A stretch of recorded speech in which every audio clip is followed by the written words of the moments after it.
One of the things I'm driven to discover are those things in a community context that truly influence the lives of children, youth, and families. What are those components that need to happen either through a program or a particular issue that would enhance their lives? As I've said before, I'm driven to discover and understand how other adults make a huge difference in kids' lives.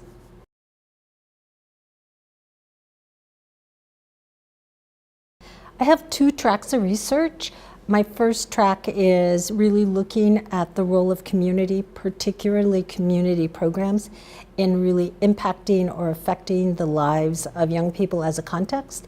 I'm interested in how other adults, other than parents, really influence the lives of young people. So I was interested in how do those community programs as a collective come together, and so I do research on quality of programs, impact of programs.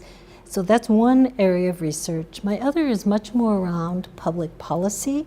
I'm very interested in how public policy influences the lives of families. We have a very active program of research where we do concentrated pieces of research reviews that are then used in public policy documents for the Department of Defense and other places.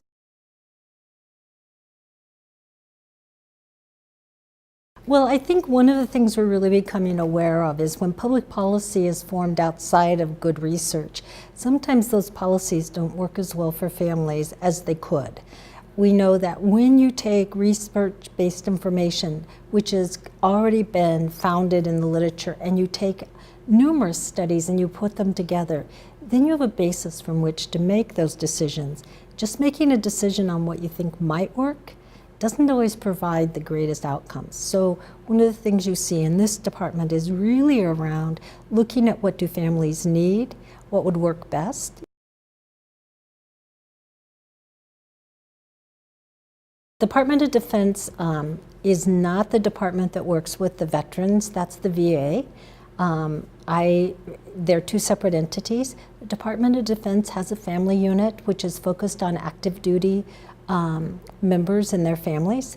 They call their mission is to be what they call mission ready.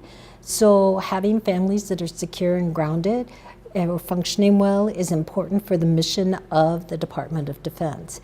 And so they look at things like spousal employment, they look at child abuse and neglect, they look at physical activity, and they look at things like after-school programs, child care, etc. So they're really invested in making sure the families of the military personnel are well tended and well cared for. The really interesting things about this work is the Department of Defense has a really strong belief that what they do should not only influence the lives of military personnel and their families, but the civilian population as well. We saw this with their child care centers. They at one point realized they really wanted to make a change, and in doing that, they really set policy and quality standards for other child care units all across the United States. They're really seen as the Blue Ribbon or the Blue Star programs to look at when it comes to quality.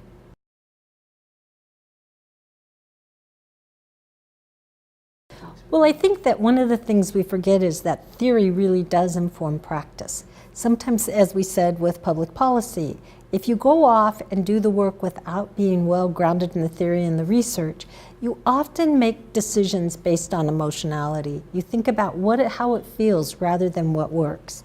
And sometimes those things align and sometimes they don't. I think about the work that we do with refugee families and the work we do with families that have been through trauma or military families. All of those families come with unique set of experiences and they have unique needs. And if we decide they're all the same, or we decide on an intervention without really considering the theory and the research to inform the practice, then we go at this without real knowledge, which may or may not injure them, but it also may or may not help them. And so I'm really, really a strong believer that practice needs to be grounded both in theory and research, and that informs how you move forward.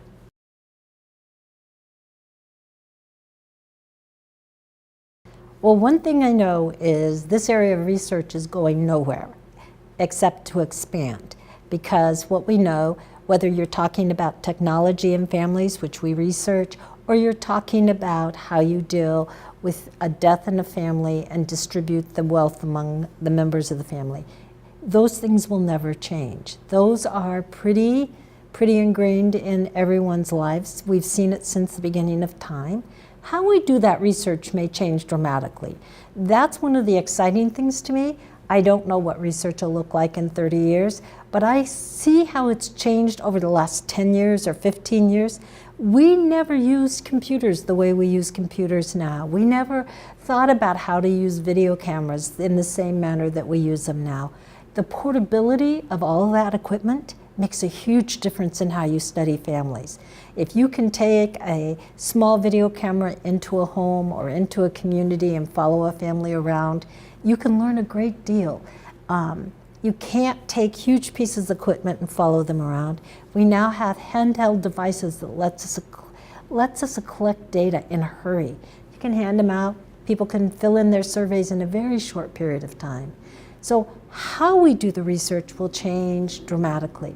Topics will change because technology is going to change, the world's going to change. But there's some basics that we've been studying for a very long time. And that's the interactions of these families inside their communities, the interaction between family members, and how we work together as a community to promote enhanced family lives.